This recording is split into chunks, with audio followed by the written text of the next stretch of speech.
மேயரை விட துணை மேயர் தான் ஆதிக்கம் செலுத்தி கொண்டிருக்கிறார். கல்லா கட்டுகிற விஷயத்தை சுபேதார் சுமதி மேயரிடம் தகவலை சொல்லுகிறார். இதுதான் அவருக்கான பணியிட மாற்றுவதற்கான காரணம். லிப்டிக்கு கதையை சொல்லி தூக்கி விட்டாங்க. மேயர் தலித் பெண்மணி என்பதனால இவர் மேட்டுக்குடி சமூகம் யார் துணை மேயர். இந்த ஒரு கான்ட்ரவர்சி ஓடுது. இந்த ஆட்சி இருக்கிற வரை மேயருக்கு எந்த அதிகாரம் இல்லை. பாதி அதிகாரம் சேகர் பாபுக்கு, மீதி அதிகாரம் துணை மேயருக்கு. உதயநிதியை துணை முதலமைச்சர் ஆக்குவதன் மூலம் துரைமுருகனுக்கு ஏமாற்றம். கருணாநிதியோடு அரசியல் செய்தோம், ஸ்டாலினோடும் அரசியல் செய்கிறோம், இனிமேல் உதயநிதியோட அரசியல் செய்ய வேண்டுமா? மத்திய அரசு கொடுத்த மழைநீர் வடிகால் வாரியம் 4000 கோடி ரூபாய் எங்கே போச்சுன்னே தெரியல. வட்டி நகரில் திருவள்ளிக்கலையில் பாருங்க, நேற்று முந்தாள் பெஞ்ச மழையில தண்ணியும் ஓடலை. அப்போ என்ன வேலை செஞ்சுருக்கீங்க? வேலை செய்யலை. ஆனால் பத்திரிகையில் பக்கம் பக்கமாக அறிக்கை, எந்த வெள்ள நிவாரண பணியும் நடைபெற்றதாக தெரியவில்லை.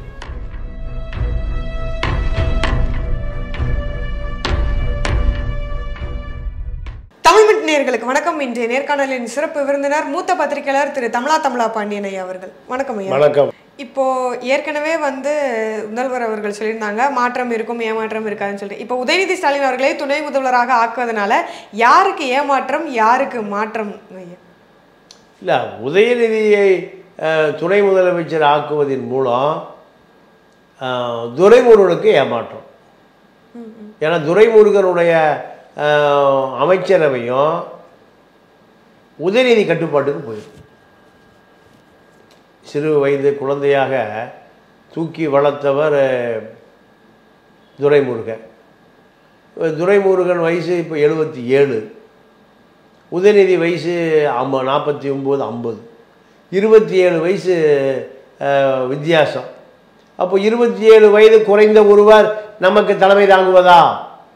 இவர் ஒரு அமைச்சர், ஆனால் அவர் துணை முதலமைச்சர்.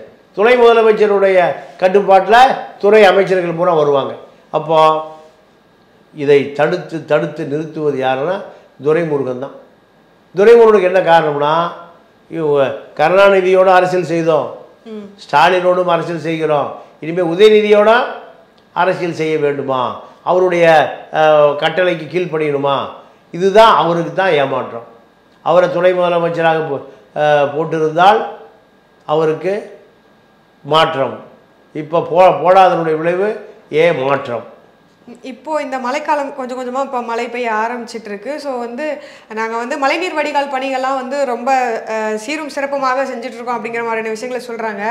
ஆனாலும் கூட இப்போவும் நிறைய இடங்கள்ல மழைநீர் தேங்கி இருக்கு.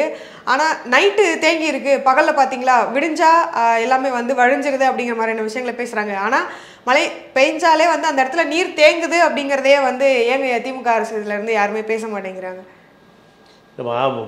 மழை மத்திய அரசு கொடுத்த மழைநீர் வடிகால் வாரியம் 4000 கோடி ரூபாய் எங்கே போச்சுன்னே தெரியல.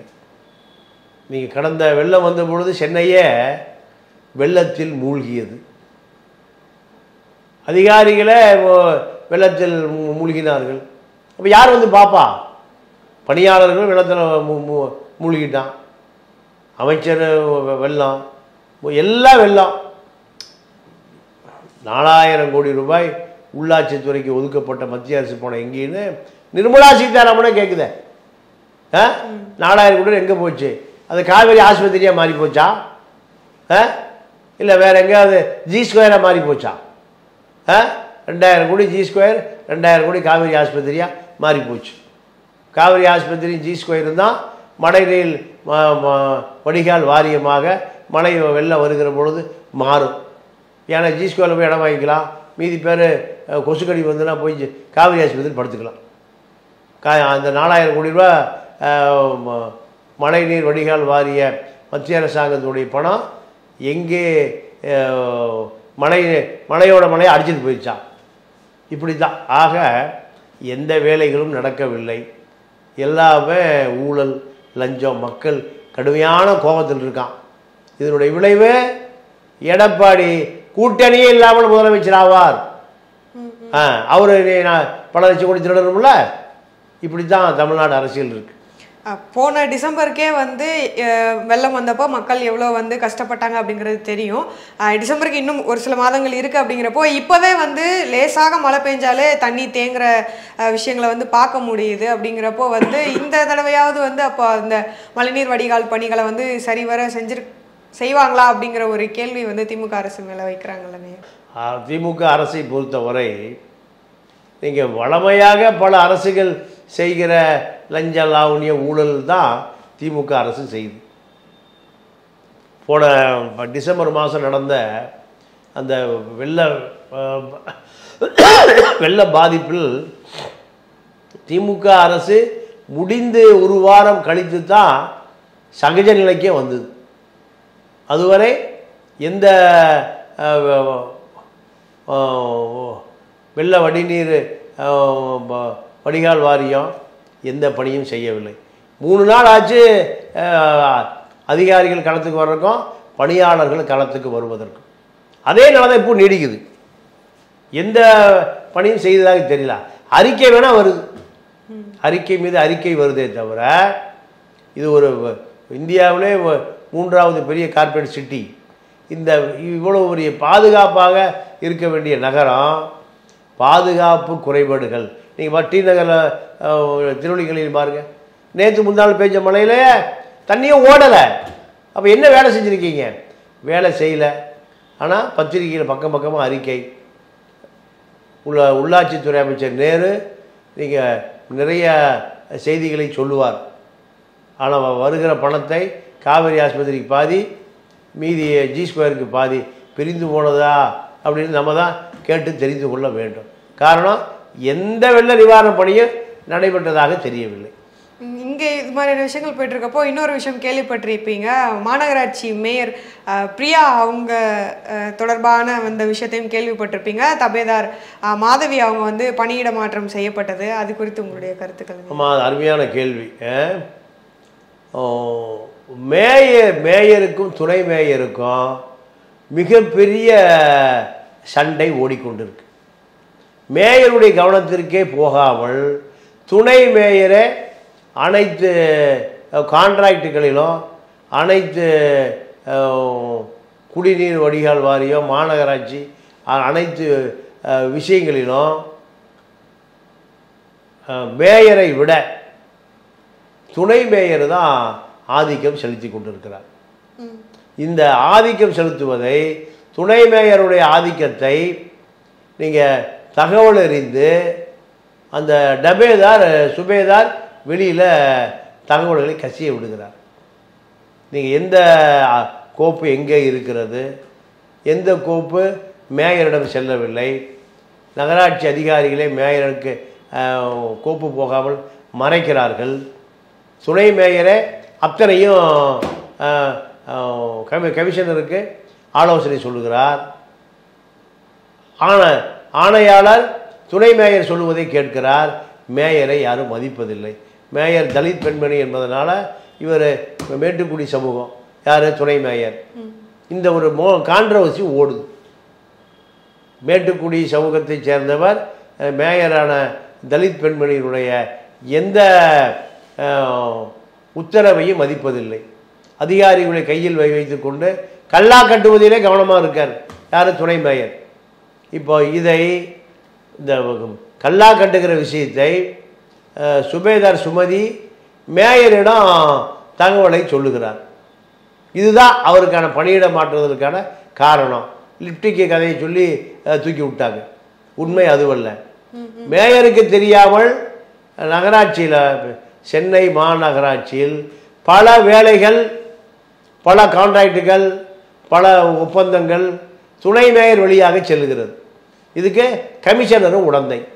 ஆனால் இதை வந்து மேயருக்கு தெரிவிக்கிறாங்க. அப்படிங்கிறப்போ அது நல்ல விஷயம் தானேங்கய்யா. உங்களுக்கு தெரியாமல் இது மாதிரியான சம்பவங்கள் நடக்குது, இது உங்கள் கவனத்துக்கு வரணும் அப்படின்னு சொல்கிறது நல்ல விஷயம் தானே. அதுக்கு ஏன் மேயர் அவர்கள் வந்து இது மாதிரியான விஷயங்களை வந்து பணியிட மாற்றம் அது மாதிரியான விஷயங்களை பண்ணல? இல்லை, மேயரை செய்யாமல் கமிஷனர் பண்ணுறாரு. மேயருக்கு அதிகாரம் கிடையாது.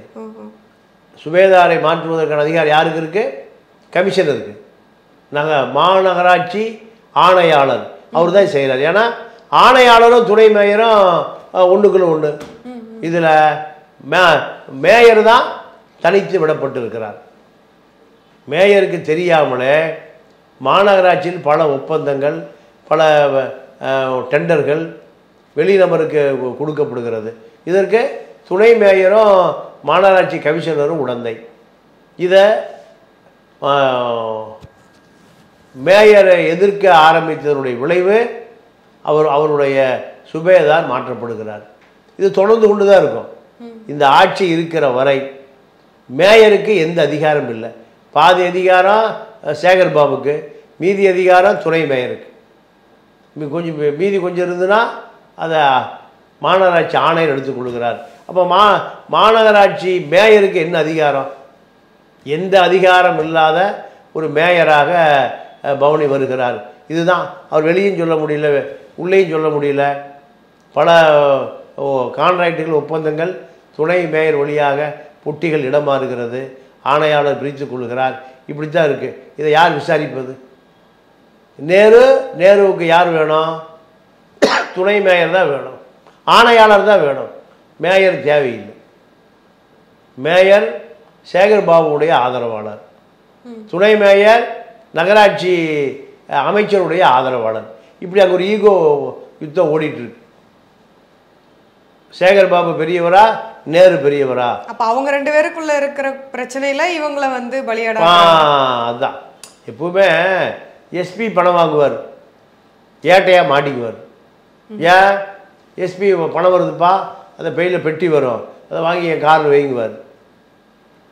ஏட்டையாக ஓடி போய் என்ன பண்ணுவார்? அங்கேருந்து கொடுக்குற பெட்டியை வாங்கி அந்த கார்லேருந்து எஸ்பி கார் கொண்டு வைப்பார்.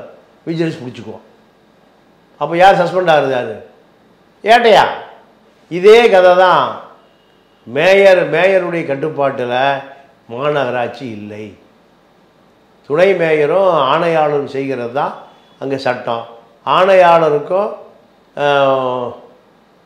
துணை மேயருக்கு யார் ஆதரவுனா நகராட்சி அமைச்சர் KN நேரு.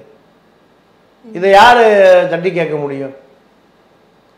மேயருக்கு சேகர் பாபு உதவி. ஆனால் சேகர் பாபு துறையே வேறு, இந்த அறநிலைத்துறை அமைச்சர். இதுதான் இவர்களுடைய காழ்ப்புணர்ச்சி, இவர்களுடைய அந்த கான்ட்ராக்ட் ஒர்க்கு, யாரிடம் பொட்டி வாங்குகிறார்கள், எங்கே போகிறது, இதையெல்லாம் மேயரிடம் தகவல் சொல்பவராக இருந்த காரணத்தினால ஆணையாளரால் சுமதி மாற்றப்படுகிறார். அது காரணம் லிப்டிக் பூச்சு, உதட்டு பூச்சு என்று சொல்லப்படுகிறது. ஐயா, சமீபத்தில் ஆதவ் அர்ஜுன் அவர்கள் பேசின பேச்சு வந்து ரொம்ப பெரிய விவாதத்துக்குள்ள பொருளாக இப்போ வந்து மாறிட்டு இருக்கு. அதை வந்து அவர் பேசினதை பற்றி வந்து நாங்கள் வந்து கட்சியில் இருக்கக்கூடிய மூத்த அதிகாரிகள், நிர்வாகிகளை வச்சு நாங்கள் வந்து பேசி முடிவெடுத்துக்கிறோம் அப்படிங்கிற மாதிரி திரும்ப அவர்கள் வந்து பேசியிருந்தாங்க. ஸோ ஆதவ் அர்ஜுன் பேசினது குறித்தான உங்களுடைய பார்வை என்னங்க? இல்லை, ஆதவ் அர்ஜுன் ரெட்டி அவர் விடுதலை சிறுத்தைகளுடைய துணை பொதுச் செயலாளர், திமுக சபரீசனோடு பழைய நண்பர். திமுக ஆட்டி படைக்கிற அதிகாரம் படைத்த சபரீசனும் ஆதவ் அர்ஜுன் ரெட்டியும் 5000 கோடி ரூபாய் முதலீட்டில் ஒரு பெரிய மது ஆலை, ஸ்காட்ச் ஜானி வாக்கர் மது ஆலை ஆரம்பிப்பதற்கான முயற்சிக்கு பல முறை லண்டன் பறந்து விட்டு வந்தார்கள். ஆனால் இவருக்கு தேர்தல் வருகிற நேரத்தில் நாடாளுமன்ற உறுப்பினர் ஆசை துளிர்விட்டது. யாருக்கு? ஆதவ் அர்ஜுன் ரெட்டிக்கு. அப்போ திமுகவில் தனக்கு ஒரு நாடாளுமன்ற உறுப்பினர் வாய்ப்பை கேட்கிறார். அதை மறுக்கிறார் சபரீசன். ஏன் சபரீசன் மறுக்கிறாருன்னா, இவர் எம்பியாக டெல்லி போனார்னா மோடியோடு நெருக்கமாயிருவார், அமித்ஷாவோடு நெருக்கமாயிருவார். ஏன்? ஒரு பெரிய தொழிலதிபர். 4000 கோடி ரூபா மாமனார் வரி மட்டும் கட்டுறார் வருஷத்துக்கு. 40,000 கோடி ஏமாத்தினா தான் 4000 கோடி வரி கட்ட முடியும். அப்போ 1000 கோடி என்பது சாதாரணம். சபரீசன் இவருக்கு எம்பி சீட்டு கொடுக்க மறுத்தவர் பின்னணி என்னன்னா, டெல்லி சென்றால் பிஜேபியோடு நல்ல தொடர்பை ஏற்படுத்தி கொண்டு விடுவார், தன்னிடம் வரமாட்டார், தனக்கு மேலே போயிடுவார். இந்த ஈகோ தான் அவருக்கு சீட்டு கொடுக்காமல் தடுத்தது. அவர் அங்கேருந்து சிறுத்தைக்கு வர்றாரு, சிறுத்தையில் துணை பொதுச் செயலாளராக மாறுறாரு. மாறிய பிறகு சிறுத்தை கோட்டான சீட்டு கேட்குறாரு, அதையும் கொடுக்க மறுக்கிறார் சபரீசன். இதுதான் இப்போ சபரீசனை எதிர்ப்பதற்கும் இந்த கூட்டணியை உடைப்பதற்கு ஒரு வாய்ப்பு கிடைச்சதா நினைக்கிறாரு ஆதவ் அர்ஜுன் ரெட்டி. இதை பயன்படுத்தி கொள்கிறார். திருமாவளவனுக்கு இருந்த அந்த வேதனையை ஆதவ் அர்ஜுன் ரெட்டி வாயிலாக திரும்பவும் தீர்த்து கொள்கிறார். அப்போ ரவிக்குமாரும் ஆளூர் ஷானவாஸ் ரெட்டி திமுகவோடு தொடரணும், திமுகவை எதிர்க்கக்கூடாது, பிஜேபி உள்ளே வந்துடும், ஆர்எஸ்எஸ் உள்ளே வந்துடும் சொல்லுபவரே ஒரு பிஜேபி ஆர்எஸ்எஸ் ஆதரவாளரான ரவிக்குமார் தான். காலச்சுவடு பத்திரிகையினுடைய இப்போ பெரியாரை திட்டுகிற வேலைக்கு காலச்சுவடு சுந்தர் ராமசாமி கும்பலை இவர் வேலை எழுதி வெளியிட்டுக்குவாங்க. இதுதான். அப்போது விடுதலை சிறுத்தையை பொறுத்தவரை விடுதலை சிறுத்தை திமுகவோடு பயணிக்கணும். தட்டி கேட்பதற்கு ஆதவ் அர்ஜுன் ரெட்டி, திமுகவோடு பயணிப்பதற்கு ரவிக்குமார், சிந்தனை செல்வன், பனையூர் பாபு, பாலாஜி எம்எல்ஏ, ஆளூர் ஷானவாஸ் எம்எல்ஏ, இப்படி 4 எம்எல்ஏ தட்டி கேட்பதற்கு, ஆதவ் அர்ஜுனா அதை மிரட்டி கேட்பதற்கு. இப்படி தான் விடுதலை சிறுத்தைகளுடைய அரசியல் நகர்ந்து கொண்டு இருக்கிறது. இப்போ ஆதவ் அர்ஜுன் பேசினது வந்து திருமாவர்களுடைய குரலாக அவர் பேசினார் அப்படிங்கிற மாதிரி சொல்கிறீங்க. ஆனால் அவருக்கு அதில் உண்மையிலேயே அதில் உடன்பாடு இருக்குதாங்க. ஏன்னா வந்து அவர் பேசினது கிட்டத்தட்ட வந்து நான் வந்து சொல்லியிருக்கேன் அவர்கிட்ட, இதுக்கப்புறம் இது மாதிரியான விஷயங்கள்லாம் நடக்காது அப்படிங்கிற மாதிரியான விஷயங்களை வந்து திருமாவர்கள் பக்கத்துலேருந்து சொல்லியிருந்தாங்க. இல்லை, அவரை பொறுத்த வரைக்கும் பொதுவெளியில் எதை சொல்ல வேண்டும் என்று நினைத்தாரோ ஆதவ் அர்ஜுனோடய சொல்லிட்டார். அவர் குரலாக நீ கட்சி விட்டு நீக்கிறாங்க, நீக்க மாட்டார். இவர் சொல்லித்தானே அவர் பேசுகிறாரு, புதிய தலைமுறைக்கு பேசுகிறாரு, பத்திரிகை பேட்டி கொடுக்குறாரு. திருமாவுடைய மைண்ட் வாய்ஸ் தான் ஆதவ் அர்ஜுனா பதிவு செய்தது. அதனால் திருமா வேறு, ஆதவ் அர்ஜுன் ரெட்டி வேறு அல்ல, 2 பேரும் ஒன்று தான். திருமாவர்கள் வந்து பத்திரிகைகளுக்கு நேர்காணல் கொடுக்கும் போதுமே என்ன சொல்கிறார் அப்படின்னா, மது ஒழிப்புல திமுக, அதிமுக, மதிமுகன்னு எல்லா கட்சிகளுக்குமே வந்து உடன்பாடு இருக்குது அப்படிங்கிற ஒரு விஷயத்த வந்து பதிவு பண்ணியிருக்காரு. உண்மையிலேயே திமுக, அதிமுகவுக்கு இதில் வந்து உடன்பாடு இருக்குதுங்க. திமுக, அதிமுக உடன்பாடு இருந்திருந்தால் மதுனால ஒழிக்கப்பட்டிருக்கும். குஜராத்தில் இந்தியா சுதந்திரம் அடைந்து 75 வருஷம் ஆகி இன்று வரை மது கிடையாது. காந்தி பிறந்த மண்ணில், ஏன் பெரியார் பிறந்த மண்ணில் ஏன் மது கடை ஒழிக்கக்கூடாது? ஒழிப்பதற்கான வாய்ப்புகளே இல்லை. கமலஹாசன் பாடுவதை போல வறுமை சிகப்பில் கள்ளுக்கடை காசுல தாண்டா, கட்சி கொடி ஏறுது தாண்டா. எல்லா கட்சி கொடிகளும் சாராய வியாபாரிகள் கொடுக்குற தேர்தல் நிதியில் தான் தேர்தலை சந்திக்கிறார்கள். அதனால் எந்த காலத்திலையும் மது ஒழிப்பு என்பது சாத்தியமே இல்லை. திமுக, அதிமுக 2 கட்சிகளும் சிறுத்தை போராடலாம், போராடி கொண்டே இருக்கலாம். ஆனால் இது ஆதரவை பெறுகிற பொழுது இந்த மதுக்கடையை மூடுவதற்கான வாய்ப்புகள் வரும். அதுவரை தொடர்ந்து போராடி கொண்டே இருக்க வேண்டும். இப்போ கடந்த 24 தேர்தலையும் சரி, அதற்கு முன்னாடி ஒவ்வொரு தடவையுமே தேர்தல் வரும்போதுமே விடுதலை சிறுத்தைகள் கிட்ட வந்து அதிமுக வந்து ஆசை வார்த்தைகள் காட்டுறாங்க, பேசுகிறாங்க, கூட்டணிக்காக பேச்சுவார்த்தை வந்து ஒவ்வொரு தடவையும் முயற்சி பண்ணிக்கிட்டே இருக்காங்க அப்படிங்கிற மாதிரியான விஷயங்களையும் பதிவு பண்ணியிருந்தாரு.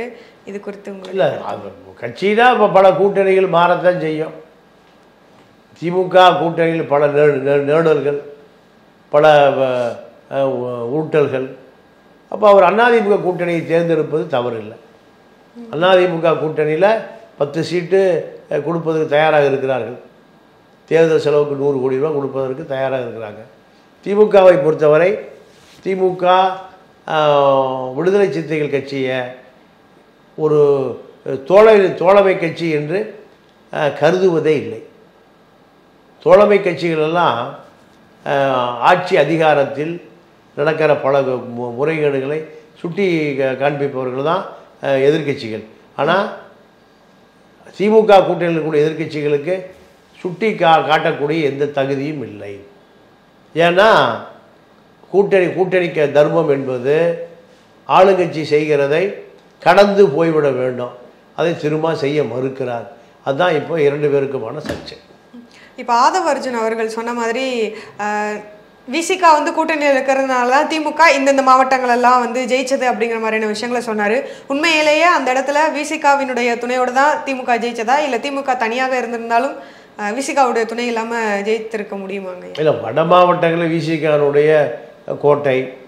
வட மாவட்டங்களில் திமுக ஜெயிப்பதற்கு சிறுத்தைகளுடைய ஓட்டு வேட்டை தேவை. அப்போ அதன் அடிப்படையில் சிறுத்தைகள் ஏறக்குறைய ஒரு 20-25 தொகுதிகளில் வெற்றி வாய்ப்பை பெற்றுக் கொடுத்துருக்கிறார்கள். அது மறக்க முடியாத உண்மை. இப்போ விடுதலை சிறுத்தையினுடைய 4% வாக்குகள் எப்பவுமே திமுகவுக்கு நேரடியாக விழும். மோடி எதிர்ப்பு வாக்குகள் பூரா திமுகவுக்கு விழுகிற காரணத்தினால் திமுக இவ்வளோ பெரிய வெற்றி பெறுவதற்கு அதுதான் முதல் காரணம். திருமா அவர்கள் குறிப்பிடும் போது என்ன சொல்லியிருந்தாருன்னா 2026 2ஆம் இடம் வருவதற்கு விஜய் அவர்களுக்கு வாய்ப்புகள் அதிகமாக இருக்கு. பாஜக வந்து 2ஆம் இடம் வருவோம்னு கூட கனவு காண முடியாது அப்படிங்கிற மாதிரியான விஷயங்களை சொல்லியிருக்காங்க. இதை எப்படி பார்க்குறீங்க? இல்லை, தேர்தல் நின்று வாக்கு வங்கியை நிரூபித்தால்தான் முதலிடமா 2ஆம் இடமா 3ஆம் இடமான்னு முடிவு பண்ண முடியும். தேர்தலுக்கே வராமல் இடத்தை எப்படி முடிவு பண்ண முடியும்? குழந்தை பிறந்த பிறதான் ஆண் குழந்தையா பெண் குழந்தையா என்று பேர் வைக்க முடியும். வயிற்றில் இருக்கும்போதே குழந்தைக்கு பேர் வைக்க முடியாது. அதனால் அது சாத்தியக்கூறு இல்லை. விஜய் 2ஆம் இடத்துக்கு வருவார் என்பதெல்லாம் வாய்ப்பே இல்லை. உங்களுடைய நேரத்தை ஒதுக்கி எங்களுக்காக செலவிட்டமைக்கு நன்றி. நன்றி, வணக்கம்.